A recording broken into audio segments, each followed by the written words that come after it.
घर की औरत पार्ट 2। मीना याद है ना आपको, जिसके ससुराल में ससुर और पति कैसे उसका और उसकी सास का अपमान किया करते थे। वैसे तो मीना को नौकरी की इजाजत मिल गई थी, लेकिन मीना ये क्या है? खाना अभी तक नहीं बना। कब से मैं यहाँ बैठा हूँ कि नाश्ता कर लूँ। बस 2 मिनट, वो ऑफिस की एक ईमेल करनी है। तभी ससुर जी आ जाते हैं। मैं कहता था जिस दिन ये फीमेल ईमेल करने लगेगी घर नहीं चलने वाला। तभी सास हाथ में नाश्ते की प्लेट ले आती है। ये लो, सभी उपमा खाओ। गर्मा गर्म स्वादिष्ट उपमा देखकर वाह माँ जी, 2 मिनट में ये कमाल, क्या बात है। वो आता है ना रेडी टू ईट वाला पैकेट, वही बनाया है। स्वाद बता बहू कैसा है। कल तक जो बीवी पति के नाम से ही कांपती थी, बहू के आ जाने के बाद कैसे उड़ रही है, ये देखकर ससुर जी को आ जाता है गुस्सा। हाँ, पैसे तो पेड़ पर उगते हैं ना, या तेरा बाप दे जा रहा है जो बैठे बैठे पैसे खर्च कर रही है। अरे जरा शरीर चला लिया कर, वरना पता है ना जब मेरा हाथ पड़ेगा तो कैसे काम करती है तू। बहू बेटे के सामने खुद का अपमान सास बर्दाश्त नहीं कर पाती और रोती हुई कमरे में चली जाती है। क्या पापा, क्या जरूरत थी माँ से ऐसे बात करने की? सुबह से कुछ नहीं खाया है, अब जब खाना आया तो रुला दिया आपने। चलिए देखते हैं माँ कहाँ गई। मेरी जूती भी ना जाए उस पागल औरत को देखने। अरे क्या गलत काम मैंने? बस यही ना कि भाई पैसे बचाओ। अरे कमाने बाहर निकले ना तब पता चले कि कैसे हड्डी गल जाती है। बात तो सही कह रहे हैं पिताजी, माँ को तो बस पैसे उड़ाना आता है। अरे पर माँ ने तो सबके लिए नाश्ता ही बनाया था ना, कौन सा खुद के लिए गहने खरीदी थी।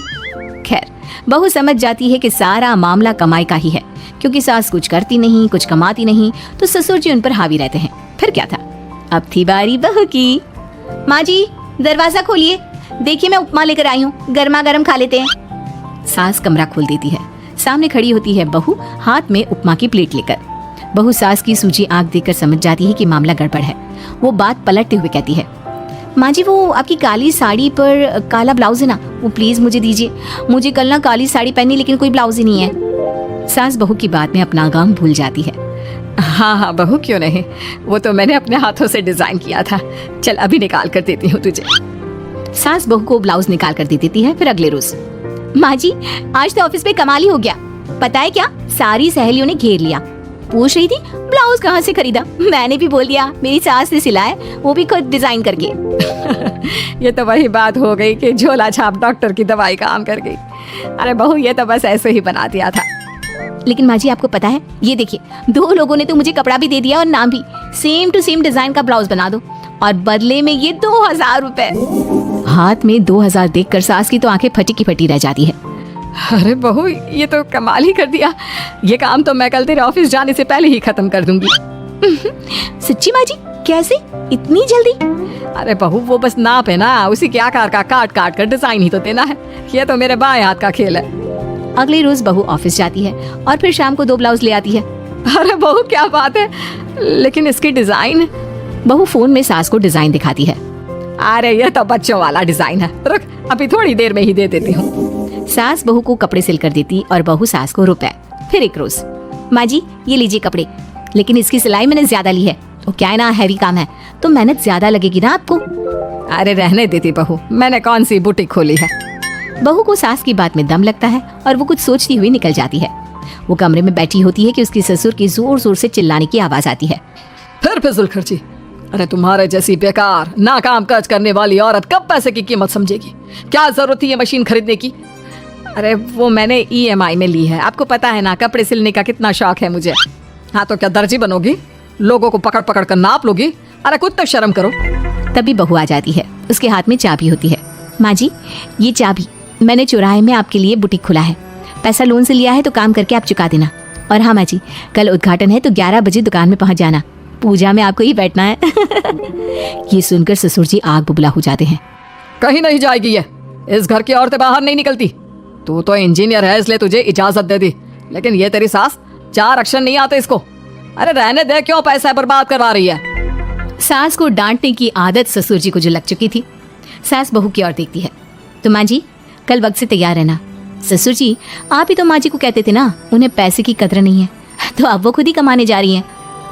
अरे और क्या पापा, देखिए मीना ने कितना अच्छा बुटीक खुला है माँ के लिए। अरे रहने दो, ये कुछ नहीं कर पाएगी, गंवार कहीं की। ससुर की रजामंदी ना होने के बाद भी सास काम करती है, लेकिन ससुर भी ससुर होता है। एक रोज सास देर से घर आती है। कहाँ घूम रही थी? ये कोई वक्त है घर आने का? घर का ठेका क्या आप मर्द लेंगे अब लोगों की रसोई में? क्योंकि तुम्हारी बहू रानी भी नहीं आई अभी तक। पापा आज बाहर से ही मंगवा लेते हैं। आज बहुत ज़्यादा काम था, किसी की शादी का पूरा कपड़ा सिलना था। कल उन लोगों की ट्रेन थी, खुद बैठ कर काम करवा कर गए हैं। बहू, ये पैसे हैं आज के गल्ले के, ज़रा संभाल ले। ससुर देख रहा होता है कि कैसे कल तक जिस औरत को वो बुरा भला कहकर डरा कर रखता था, वो आज उससे ज्यादा कमा रही है।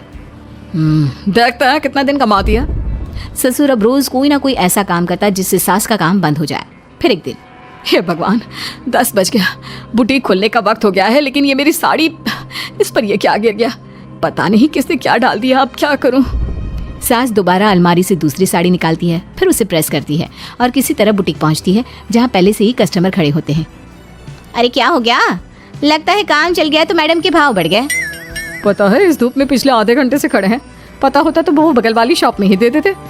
अरे अरे माफ़ करिएगा, वो क्या हुआ ना, तैयार होकर निकल ही रही थी कि साड़ी में सॉस गिर गया। दोबारा साड़ी चेंज की तो आप आई। ठीक है, लेकिन अब आ गई है तो जरा जल्दी से कपड़े दे दो, हमें जाना है। सास को कस्टमर की बात बुरी लगती है, लेकिन क्या करती, वो जल्दी से सभी को सारा सामान देकर विदा करती है। सारा दिन काम करती है। वो निकल ही रही थी कि एक कस्टमर आती है। जी, वो मेरी साड़ी है ना शादी की, उसका लहंगा बनवाना है। हाँ हाँ, क्यों नहीं, बनवा लो। शादी की साड़ी के साथ इमोशंस जुड़े होते हैं। बिल्कुल सही बोला आपने। परसों मेरी शादी की सालगिरह है, तो जरा बना देना। अरे नहीं, इतनी जल्दी कहाँ तैयार होता है शादी का लहंगा? कम से कम 4 दिन तो। देखिए, आप 2 दिनों में जितना कमाती है ना, वो मैं आपको 1 दिन में दे दूंगी। बस मेरी ये शादी की साड़ी का लहंगा बना दीजिए। सास को भी अब पैसे की लालच आ जाती है। वो सोचती है कि वैसे भी कोई अर्जेंट काम नहीं है तो वो मैनेज कर लेगी। अब ठीक है, नाप दे दीजिए। औरत नाप देकर वहां से चली जाती है। सास सोचती है कि घर जाकर रात में काम करेगी। ये सोचकर वो उस औरत की शादी की साड़ी घर ले आती है। वाह, अब काम घर पर भी ले आ रही हो। हाँ, लेकिन घबराइए नहीं, घर के काम में कोई असर नहीं होगा। सास घर का काम करती है, बहू के साथ खाना बनाती है, खिलाती है, और फिर क्या बात है सासू माँ, बड़ी जल्दी जल्दी काम कर रही हैं आज। सास बहू को सारी बात बताती है। क्यों माँ जी, इतनी भी क्या मेहनत करना? अरे बात सिर्फ पैसे की नहीं है, बल्कि उस बेचारी औरत की इमोशंस की भी थी। ये उसकी शादी की साड़ी है ना। ससुर पास खड़ा सब सुन रहा था। अब देखो, बहुत काम करने का शौक है ना, कैसे भरे बाजार तुम्हारी दुकान खुद तुम बंद करोगे।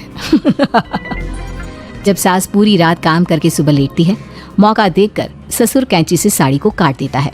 अगली सुबह, चलो, कल आधा लहंगा सिला था, आज पूरा करके शाम को ही उसे उसका लहंगा सौंप दूंगी।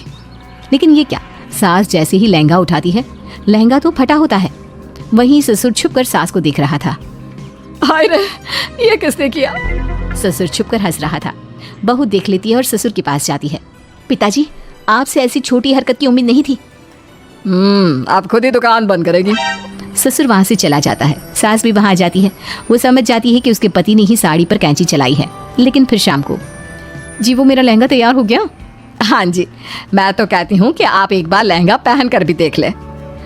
औरत लहंगा पहन कर आती है और खूब खुश हो जाती है।